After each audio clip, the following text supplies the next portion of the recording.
It's another edition of the program Total Woman on AD4 TV Radio. My name is Mute Olori and I say a very big welcome. Thank you for joining me today. For so long, Nigerian's economy has depended on oil and gas. Even though the country is blessed with arable land, so many mineral resources and different species of mammals. Despite the huge attention actually placed on oil, approximately 70% of the population still engage in agricultural production at a subsistence level. Agriculture has been found to adversely affect the economic well-being and growth of many nations, making it an important factor for every country's economic growth. So today on the program, we will be discussing agricultural sustainability and economic growth. How can Nigerians, especially women, make fortune from it? My guest on the program today is the CEO of Rami Chantel. She's a certified chef and a poultry farmer. Ramatu Audu. Thank you for joining me on the program today. Thank you so much for having me here today. All right, so what does agricultural sustainability mean to you? In one word, it means high quality. So, effective production of safe, high quality agricultural products in a way that improves the health of the general public. It protects farmers and the community at large. So, employers, the local community, all come together to see how they can produce high quality products. Okay, so that's what we're talking about in Nigeria when we talk about from farm to finish. So there is a process where everyone is involved, one sector or the other, like a community, each one doing one thing and each one bringing one thing so that we'll be able to sustain it. That's interesting. Okay, so let's talk about you. I know you didn't study agriculture. Yes. So how did you get into the agricultural sector? Okay. First off, I love to nurture things. And I realized having a passion for nurturing, how can I transform this passion to a profitable venture? So I had to bring that into play. In the course of my working days, because you definitely have to work first for some people before you can start up something, I realized I needed an extra source of income. And my passion came to play. So I had a 9-to-5, and for every time my salary comes in, there's always a portion of my salary I'll just set aside to say, what would I use this money I've put aside to do? And I decided, nurturing. Money, how can I link it? And it just clicked one day. I love to rear things. And I said, how about I start to look into poultry farming? My love for chicken just made me say, okay, let me start to go for trainings where I can learn about poultry farming. But I had to carve a niche because I strictly wanted to stick to broilers. And that was how the whole thing came to play. Having set aside money from my 9-to-5, I just said today was the day I had to start after going through several, just little trainings here and there to know the tricks of how to have your broilers in, how to nurture them from start to finish point and all of it. So that was how I moved from 9-to-5 into agriculture. Wow. But you could have gone into any other thing. I mean, talking about rearing, where did you have dogs? Did you have what actually ignited? How did you know you had that passion in you? Okay, so aside rearing, you already mentioned I am a certified chef. And one of the things I do in my chefing business is I have to use chicken to cook. Yeah, so chicken came into play and I realized instead of buying from the local markets, how about I bring it to play, bring myself to a point where I grow what I eat, or I grow what I cook with, or I grow what I sell. So I had to find a midpoint in having to put these things together, because you have to cook and put your protein on your meal. So how about you start to rear these things? You're still selling. At the end of the day, you're making profits from both sides. So I'm rearing and selling. I'm rearing and I'm cooking. This is interesting. Honestly, I love your motivation. I love the critical thinking, you know, that came into it. So now you're guaranteed of what you're giving to your customers, what you're putting out there, because you know it's something that you're sure of. Okay, let's look at how viable is agriculture to economic growth. It's very viable. It's very, very viable. Unfortunately, where we are right now in Nigeria, it seems like a lot of people are struggling to come into the agricultural market. It's a very huge market, but you just have to carve a niche for yourself. What exactly it is you want to do, who is your target market? There's a step to follow. You cannot just jump into it. Once you're able to follow these steps, you're able to figure out who your target market is. There's always a buyer for your product. Now you said it's a very huge market. Let's look at the different areas or sectors in agriculture. Okay, so we have animal production, we have oil. There's so much to it. There's so much to it. I believe in every way, you know, if you have to cook today, you have your ingredients down to play. All these are from one source, but we have different people who sell different things. If you want to cook, you need Maggi, you know where to go. There's a sector for that. If you know you need salt, there is a sector for that. There is oil, there is a sector for that. So all these sectors have been broken down in smaller pieces. And at the end of the day, they are all bringing in something for the general public and for the economy. So the money would definitely circulate. Okay, so now if we come down to your area, how does that help in the growth of our economy? Okay. It still boils down to making sure they are laid down. Let's see the word now. We have institutions that have been established to see the things that come true when it comes to poultry and all of it. Okay, So, let me rephrase my question. Nigeria has focused a lot on oil. yes. And for the past 6-7 years, we've been told, oh, agriculture is the next gold. And in many other countries, it seemed like, okay, the wealthiest set of people are those in agriculture. But Nigeria is not like that. We don't see it. So that means it's not really very attractive to a lot of people.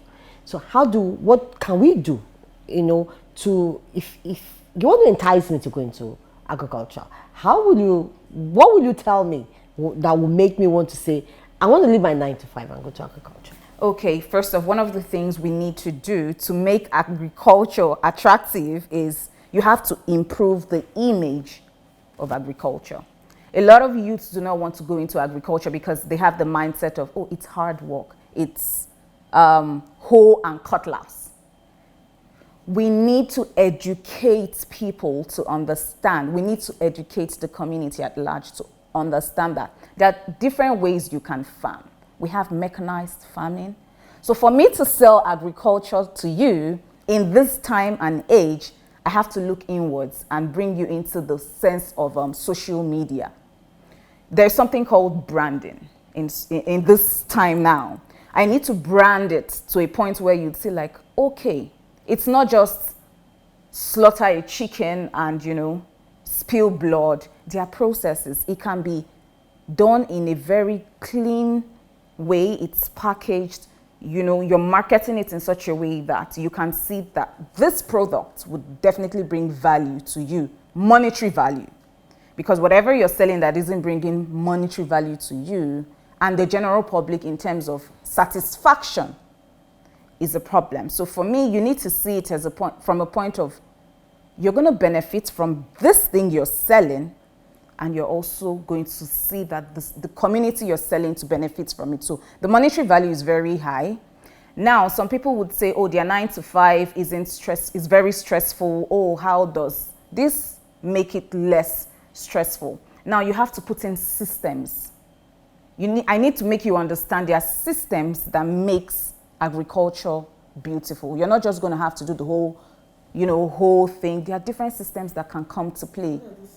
Okay, so you have systems like equipment and facilities that can fasten the process. So let's say you have a land, for instance. You're not going to use cutlass to have to clear it. You have equipment that can do that in a short period of time. But, you have to be heavily funded to have those things come to play. So those kind of systems, you have people who monitor what, everything broken down into smaller pieces. And all at ease. We're in a time of technology. So once this technology comes to play, because most times these systems are technology based, once they come to play, it's ease of work for you. All you're looking at is supervision, because you have to be hands-on. Supervision to see that your startup process moves to the next stage, so you get your finished product, which is now packaged and sold out on social media. Well branded. It has to be well branded. So that's where the economy can come in. Yes, the economy comes to play here. Can be interested in your culture, but it becomes viable when you know how to brand, when you know how to package, and when you know which market to sell it to. That's the only way that it can be attractive to young people. That is it, because you see, the mind of a young person is, farming seems tedious. But when you tell them, no, it's not tedious. It's cool. It's cool, because you need to find their words to play right now. It's cool to do these things, but you need to sell it in such a way that, do you like crispy chicken? Do you like chicken with hoisin sauce? Something, you need to find that thing that interests them.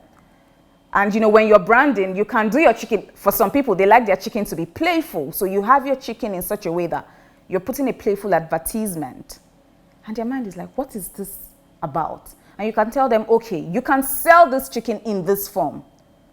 But you have people at the back end that get to do the other part of the other process to seeing that it comes together. And selling this gives you profit. But at the same time, you can network. So you just have to bring different things to play to see that they are attracted or they are interested. One thing you mentioned is being hands-on. I'll take a short break. When I come back, you tell us those things, those skills we need to acquire if we must have a sustainability in whatever branch of farming we choose, and also have economic benefits to it. All right, it's still Total Woman on AD4 TV Radio, and we're talking farming. I'll take a short break, and I'll be right back. Please don't go anywhere. There's a wind of change blowing over Nigeria, and it's coming from the Tertiary Education Trust Fund. If you want to find out how TED Fund is bringing the Nigerian government, industry, and the academia together to drive a new knowledge economy, tune in to this station every Wednesday at 8 p.m. for TED Fund, The Paradigm Shift. It's informative, it's innovative, and it's exciting. TED Fund, The Paradigm Shift, proudly produced by AD4 TV Radio. All right, welcome back. It's still Total Woman on AD4 TV Radio, and we're looking at agricultural sustainability and economic growth. And my guest, Ramatu Audu, a chef, poultry farmer, and the CEO of Rami Chatel. She's been talking to us about her experiences in farming and how she got in there. Interesting story. So tell me, you said something about hands-on, okay? And you also said something about if you're interested in farming, you don't have to do the work. The people that are at the back end, but you need to supervise. Now, what are these hands-on that I need to have to be able to supervise? Okay. I live by a principle, and I say delegating works as long as the person delegating does the work. Okay. Delegating works. Yes. As long as the person delegating does the work. Yes. Or knows the work. Both. Okay. Okay. Why do I live by that principle? You see, in the course of having people work for you, if you do not know the work in code, they take advantage of the fact that you do not know it. So anybody can cook up a story and tell you, oh, this thing you've asked me to do didn't go this way. Why? You begin to hear different stories. And before you know it, you're losing money. So you have to be hands-on on any business you have to do, most especially when it comes to poultry, which is my line. You can wake up today and you hear, madam, 100 chicken died, but you're not seeing the bodies. So you need to put in systems in which you can monitor, even if you're not in at the time. We have CCTVs today, thanks to technology.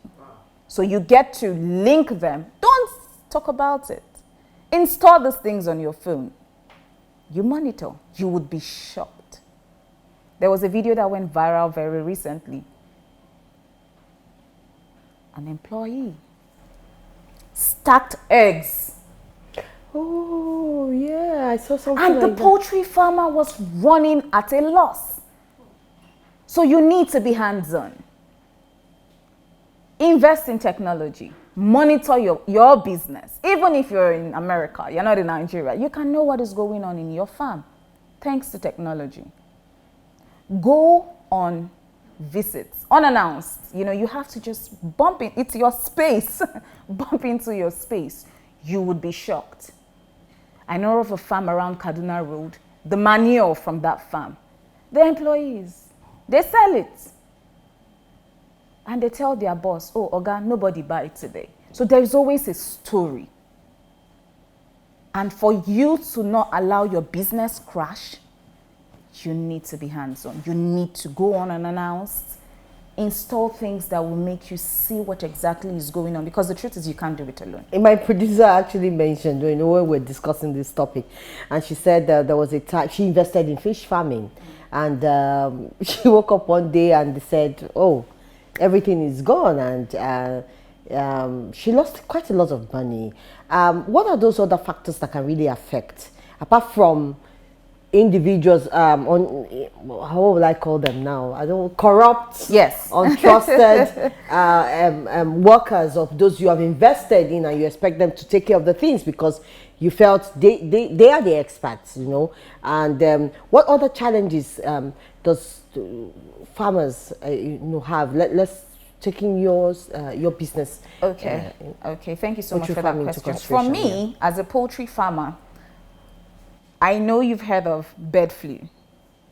That is something that should be looked into very seriously, because there are always a time when you just begin to see that in mass numbers, birds are dying. As much as broilers love heat, they do not love too much heat. Okay. As much as they love a cool temperature, they do not like it when it's too cold. So bird flu thrives when those seasons are on. When it's too hot, or when it's too cold. Yes, so we have that to consider. Then secondly, like I said about season, the rain has its own way of affecting birds. There's something called CRD. It's like a respiratory, you know? Like their own cold. Yes, like our flu, their own flu. And the funny thing is, once one bird gets it, the moment you do not quarantine that bird, if you don't take it out, it just keeps going because it's viral. And that's why I always tell poultry farmers, please, your Gumboro and Lasota vaccine, you need to. There are medications you need to put in place. If not, the season would definitely affect your birds. We're in rainy season now, flood.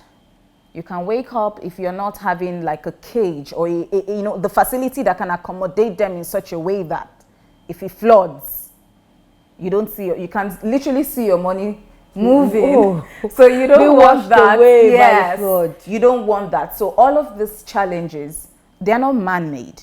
They are natural, phenomenon. So, but these things come to play. Aside the corrupt individuals, we have the natural phenomenon that comes to play. So that should be considered too. All right. So, what was your greatest challenge that you ever faced?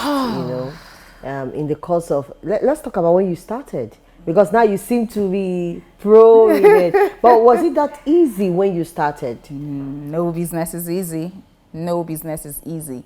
Well, like I said, I had a 9 to 5. I was being paid, and I began to set out money. And I would like to tell the youths, please and please, patience comes a long way. You do not expect to start a business today and think, oh, it's going to be a smooth ride. No. You should be ready. If you're not ready to take the heat, do not go into the kitchen. Don't even start the business. So for me, funding wasn't necessarily a challenge because I had planned ahead. I didn't just jump into it. But you see, access to land, and that is a big issue in Nigeria right now. A lot of people have the money, but how much can you gather to secure a land right now that can take up whatever it is you want? I didn't start on a large scale. I am still not on a large scale. And that is why I encourage a lot of small scale poultry farming. You get to understand the tricks of how to care for one bed. I started with 5. But I grew from 5. I started with in short, I started just like an open space. I go in the morning, look at them. Then I got a cage, from a cage, 2 cages. Then I was able to put up a structure that could accommodate about 1,000.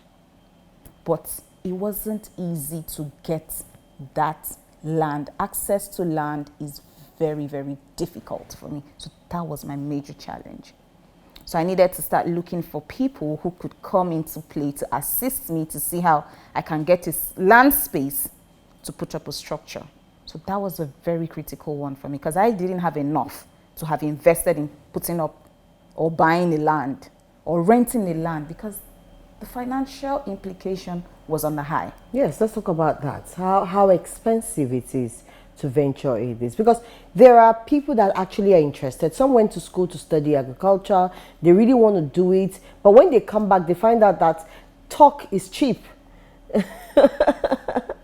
So listening to you or watching you, they will be able to know, okay, these are the things that you need to prepare. These are the things you're going to be facing when you get there. So look, how expensive was it for you to start? So, or how expensive it is actually when it comes to capital to begin poultry farming? Okay, so like I said, I started on a very small scale with as little as 5 birds. And that's how much? That cost 15,000 naira at the time. So I'm talking as far back as 2017. Please. There's a difference right now, so we need to factor the cost of then and now. Yeah. Another thing that needs to be considered is feed. That is one of my challenges right now. When I started off, the cost of a bag of feed at the time was barely 2,001 something. It grew to about 3,320. It was on a manageable scale. But right now I buy a bag of feed 6,800. So that means the chicken you're going to be selling now, it must be reflected in it. It has to.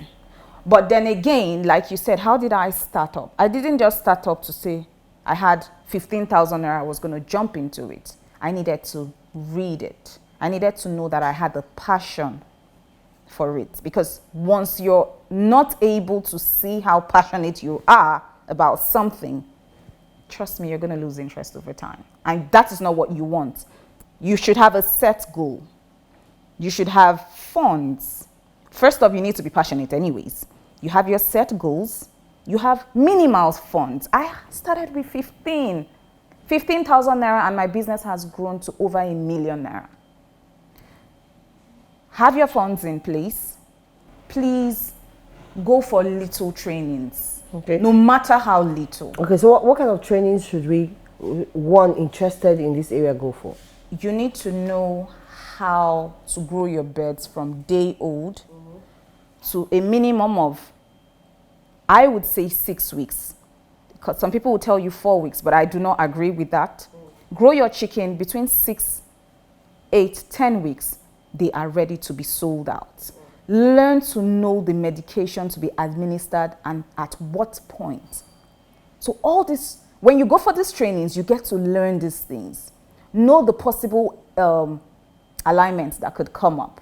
Why is my chicken behaving this way? There was a time I had one, it was a rare case, but when I found that it was, the intestine was coming out of the poo-poo area. So get a vet who would come in, look at them and tell you, okay, separate these ones, because there are some, all of them are not going to feed at the same level. Some are very, broilers eat a lot. So you need a vet coming to tell you, okay, separate these ones, feed them specially, and you need to know the feeds you give them. For broilers, we have pre-starters, we have starters, then we have finishers. Some people will tell you, well, they would rather give growers than finishers. Fine. But for me, I do pre-starters because they jack them up from the very first stage. And I get my broilers at day old. Day old, they're easier to, nurture.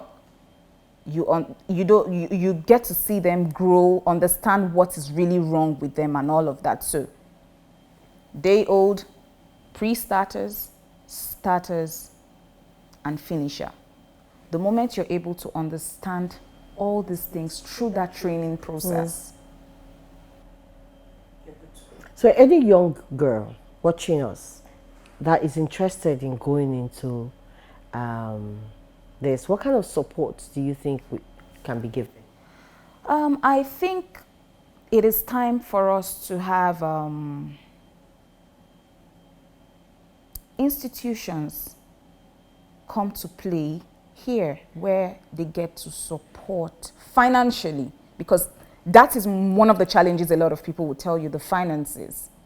Let the government come up and create land, spaces for individuals who have genuine interests. We have a lot of programs. We have the Tony Elumelu Foundation. There are a lot of programs that can come to play to say, okay, what's putting this money aside for this program. If you're interested, come in, let's talk. Let stakeholders come to play. Let's have public, let the public come to say, we're ready to fund this. But just make sure whatever you're doing, we're able to, because where we are right now in Nigeria, we're looking at reducing the unemployment rate. We are looking at taking aging farmers out. And bringing young ones who have technology. Technology come to play. Yeah, Let's partner with ICT.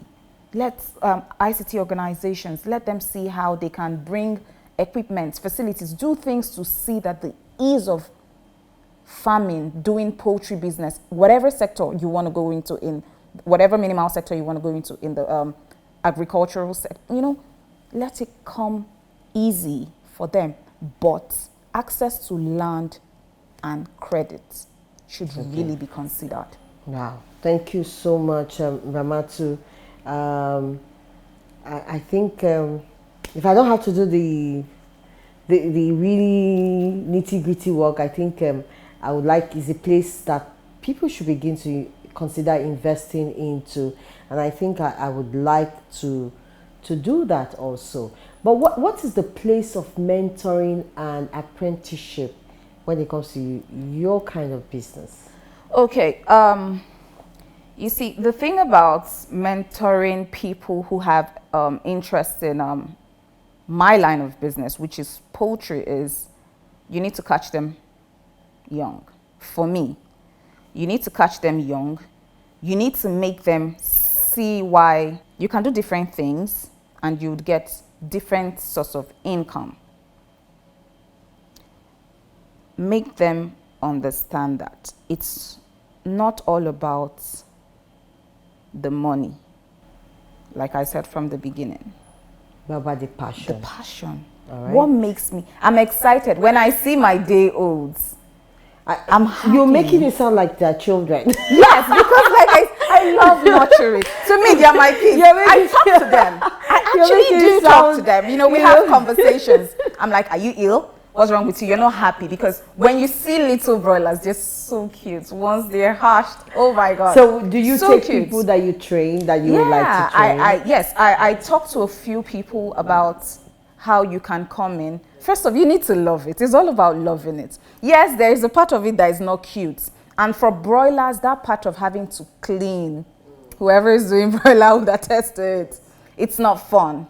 So you still need to find people who love to clean, because at the end of the day, you need to break it down, like I said, into segments. It's not all about bringing them in. So that's creating more employment opportunity for people. Yes. So if young girls are interested in coming to your farm to come and learn about how to do these things, are you open to it? Yes, and you need to know, like I said, you need to know what area takes your interest. If you just want to learn about feed production, because I am going into feed production by the special grace of God at the end of this year. Like I said earlier, the cost of buying right now is pretty high. So I'm trying to expand. I want to start to produce, milling your own meal.